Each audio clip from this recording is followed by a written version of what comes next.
भगवान मेरे जीवन के प्राण हैं, तो भगवान शिव के पूजा के लिए इन रुद्राक्ष मणियों को बड़ी कठिनाइयों से एकत्रित किया गया है। 7,51,00,000 रुद्राक्ष की मालाओं से बना यह शिवलिंग, इसका उद्देश्य क्या है? काला त्रिशूल जो है आतंकवाद और आतंकवादियों की समाप्ति के लिए किया गया है। त्रिशूल पर काफी विवाद भी हो रहा है। हैदराबाद के एक भाईजान हैं, वो त्रिशूल से बहुत नफरत करते हैं। देखिए, भाईजान हो चाहे माईजान हो, जो अपराधी देश की दुश्मन की कतार में खड़ा होगा, उसे रोकने के लिए हिंदुस्तान का नौजवान भी खड़ा होगा, सीमाओं को बचाएगा, देश को बचाएगा और हर देश के द्रोही पर त्रिशूल छाती पर लगाएगा। हर एक कलर का एक महत्व है। खूबसूरती नहीं महाराज, ये आपको हिंदुओं को नपुंसक बनाना चाहते हैं। अब आप कहते हैं कि ये खूबसूरती बिगाड़ रहे हैं। अरे ये अपराध करने वाले लोग, जो भी आतंकवादी आतंकवाद इस शिव की नगरी प्रयागराज के महाकुंभ मेले में 7,51,00,000 रुद्राक्ष की मालाओं से बना यह शिवलिंग 12 जो ज्योतिर्लिंग है उसको सजाया गया है और ये पूरा रुद्राक्ष की मालाओं से सजाया गया है। दूर दूर से लोग यहाँ पर देखने के लिए आए हैं। ये प्रदर्शनी का केंद्र बना हुआ है और जो इसकी ऊंचाई की बात करें तो इसका ऊंचाई जो है 11 फीट है, इसकी चौड़ाई जो है वो 9 फीट है। और आपको दिखाना चाहेंगे कि लगातार यहाँ पर प्रदर्शनी का केंद्र बना हुआ है। लोग दूर दूर से यहाँ से आ रहे हैं देखने के लिए और बातचीत करेंगे और आपको त्रिशूल भी दिखाना चाहेंगे किस प्रकार से यहाँ पे चारों तरफ आपको त्रिशूल लगा हुआ नजर आएगा और हर कलर में त्रिशूल आपको नजर आएगा। व्हाइट में भी है, येलो में भी है और अनेक कलर में है, रेड कलर में भी है और ग्रीन कलर में भी है। हर एक कलर का एक महत्व है। बाबा से बातचीत करेंगे, महाराज से बातचीत करेंगे और आपको बताएंगे कि इसका महत्व क्या है और सीधा महाराज से ही बातचीत करते हैं, उनसे जुड़ते हैं। महाराज जी, सर्वप्रथम आपका हम परिचय जानना चाहेंगे, आपका परिचय क्या है? योग सम्राट शिव योगी बाल योगी बाल ब्रह्मचारी स्वामी अभय चैतन्य फलाहारी मौनी जी महाराज, राष्ट्रीय अध्यक्ष अखिल भारतीय हिंदू शैक्षण समिति भारत पीठाधीश्वर परमहंस सेवा आश्रम बाबू सगरा गौरीगंज जनपद अमेठी और उत्तर प्रदेश शिव योगी मौनी स्वामी के नाम से पूरे देश के लोग जानते हैं। महाराज जी, आप महाकुंभ में आए हैं और 12 ज्योतिर्लिंग आपने पूरा रुद्राक्ष की मालाओं से बनाया है और चारों तरफ आपने त्रिशूल गाड़ा हुआ है, इसका उद्देश्य क्या है? सौराष्ट्रीय सोमनाथम च श्री शैल्य मल्लिकार्जुनम उज्जैन्याम महाकाल मुमकारम मुनीश्वरम फरेल्याम वैद्यनाथम च डाकिन्याम भीमशंकरम शतबंधेतु रामेशम नागेशम दारुकावने वाराणस्यां विश्वेशम त्र्यंबकम गौतमी तटे हिमालय तु केदारम शिवालय एतानि ज्योतिर्लिंगानि सायं प्रातः सप्तजन्मों कृतम पापम स्मरणेन विनश्यति। संसार के प्राणियों को 12 ज्योतिर्लिंगों का दर्शन बहुत दुर्लभ है। सभी लोग तो नहीं कर सकते, कुछ ही लोग कर पाते हैं। बहुत दिनों से मेरे मन में था कि ज्योतिर्लिंग का दर्शन संपूर्ण लोगों को सहजता के साथ प्राप्त हो जाए। ज्योतिर्लिंगों के पूर्ण दर्शन करने के बाद तमाम कामनाओं की पूर्ति होती है, ऐसा शास्त्रीय मत है। मेरे भी कुछ स्वार्थ थे जिंदगी की जिनको हम चाह रहे थे पूर्ण हो जाएं और उसमें उन स्वार्थों की पूर्ति के लिए था कि 12 ज्योतिर्लिंगों का पूजन एक साथ किया जाए। अब मान लीजिए हम उज्जैन में कर रहे हैं महाराज, तो विश्वनाथ जी नहीं है। रामेश्वरम में कर रहे हैं तो श्रीरंगम नहीं जा सकते, फिर यहाँ नहीं जा सकते, केदारनाथ नहीं जा सकते, बद्रीनाथ नहीं जा सकते। ऐसे तमाम बड़ी विडम्बना थी। मेरे मन में था कि एक जगह हो जाए जहाँ पूजन हो जाए। लेकिन हमने देखा कि यहाँ पर त्रिशूल भी लगे हुए हैं और कई कलर में लगे हुए हैं। लाल में भी है, सफ़ेद में भी है, पीला में भी है और काले में भी है। तो इन त्रिशूल का महत्व क्या है? क्योंकि त्रिशूल भगवान शिव के जो है वो दिव्यास्त्र हैं।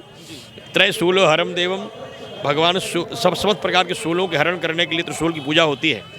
लेकिन यहाँ जो त्रिशूल स्थापित किए गए हैं उनका एक तांत्रिक आध्यात्मिक विषय है। यहाँ जो सफ़ेद त्रिशूल स्थापित किया गया है वो विद्या बुद्धि के लिए, भारत विश्व गुरु बनने के लिए।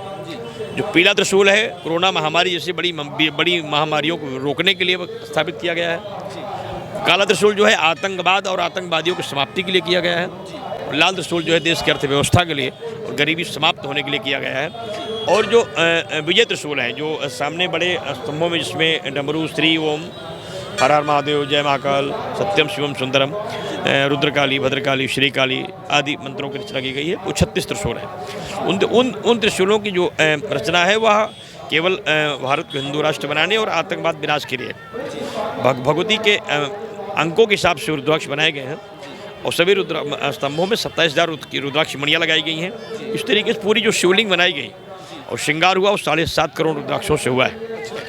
और भूतनाथ कृपा से गणेश के 12 स्तंभ बनाए गए हैं और स्तंभों में भगवान सूर्य के 12 विजय घंटे लगाए गए हैं। क्योंकि जब मेष राशि में सूर्य होता है तभी कुंभ लगता है। हर महीने में अलग अलग सूर्य होते हैं, तो सूर्य की कृपा हम पर बनी रहे, हमारे जीवन में कोई समस्या ना हो, कोई परेशानी ना हो, कोई विकार ना हो, कोई बाधा ना हो। तो इसीलिए सूर्य की प्रशंसा के लिए स्थिति बनी गई है। लेकिन महाराज जी, जिस प्रकार से अगर देखें तो कितना त्रिशूल यहाँ पर लगा हुआ है और कितने रुद्राक्ष की मालाएं यहाँ पर हैं आपके पास? 11,108 त्रिशूल हैं और 7,51,00,000 रुद्राक्ष हैं। तो ये रुद्राक्ष की मालाएं आपने खुद खरीदी हैं या गांव में जाकर आपने दान में मांगी है या कहाँ से आपने एकत्रित किया है? खरीदे हुए रुद्राक्ष से आप पूजा कर नहीं कर सकते, ऐसा कोई शास्त्रीय मत नहीं है। 10,000 गाँव से भी ज़्यादा अधिक गांव में मैंने लोगों को भिक्षा यात्रा की है। भिक्षा यात्रा मेरी बहुत लंबे समय से थी, तमाम लोगों से मैं अपने संकल्प के लिए सोच रहा था। लगभग 47 वर्ष की अवस्था लग गई मुझे, 47 वर्ष लग गया मुझे साधना के क्रम को पूरा करने में।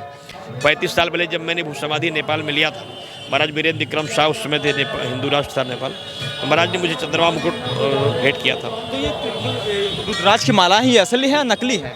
देखिए, असली है या नकली यही दुर्भाग्य है, क्योंकि हम कोई दुकान नहीं खोले हैं कि हमको नकली ला के बेचना है।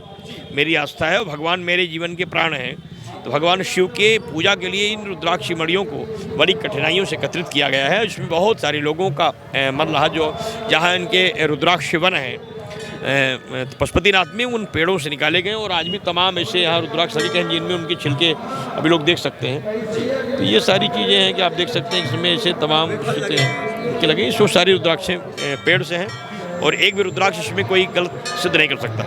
लेकिन अभी आपने त्रिशूल भी लगाया हुआ है, त्रिशूल पर काफ़ी विवाद भी हो रहा है। हैदराबाद के एक भाईजान हैं, वो त्रिशूल से बहुत नफरत करते हैं बहुत, उनके लिए क्या कहना चाहेंगे? देखिए, भाईजान हो चाहे माई जान हो, जो भी जान नफरत करता है त्रिशूल इसलिए ही हमराज की, जो राक्षस ज़्यादा उपद्रव करेगा हमराज कहन पूजा करेंगे तो कल्याण करेगा, उपद्रव करेगा हमराज राक्षसों को नष्ट करने के लिए भी ये ताकतर होता है।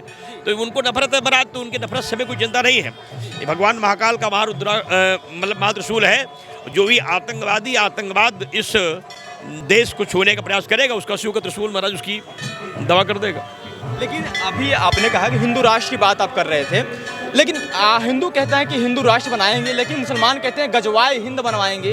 तो उसमें क्या आपको लगता है, किसकी बात? देखिए, ऐसा है कि मुसलमान आक्रांता रहा है, उसने लोगों को तलवार के बल पर उसने पाकिस्तान को मुस्लिम कंट्री बना दिया। और यही तो नेताओं का दुर्भाग्य होता है कि नेता जो होता है स्वार्थ की राजनीति करता है, इसीलिए देश का कमज़ोर होता रहता है। हमने किसी से नहीं कहा कि आप मुस्लिम कंट्री को बना रहे हो, आप हमें कोई तकलीफ है, क्रिश्चियन कंट्री को बना रहे हो। हमारे हिंदू राष्ट्र बनाने पर इतनी पीड़ा क्यों? आप मुसलमान देश बनाते हो, क्रिश्चियन देश बनाते हो, तो हमने कभी विरोध नहीं किया। हमारे हिंदू राष्ट्र बनने से उनके पेट में खलबली क्यों मची है?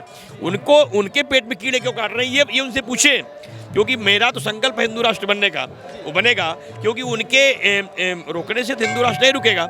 हमारा जो संकल्प उसे हम करेंगे। और अब उन्हें जो बनाना था उन्होंने बना लिया। आतंकवादी लोग जो बनाना चाहते थे, पाकिस्तान बन गया।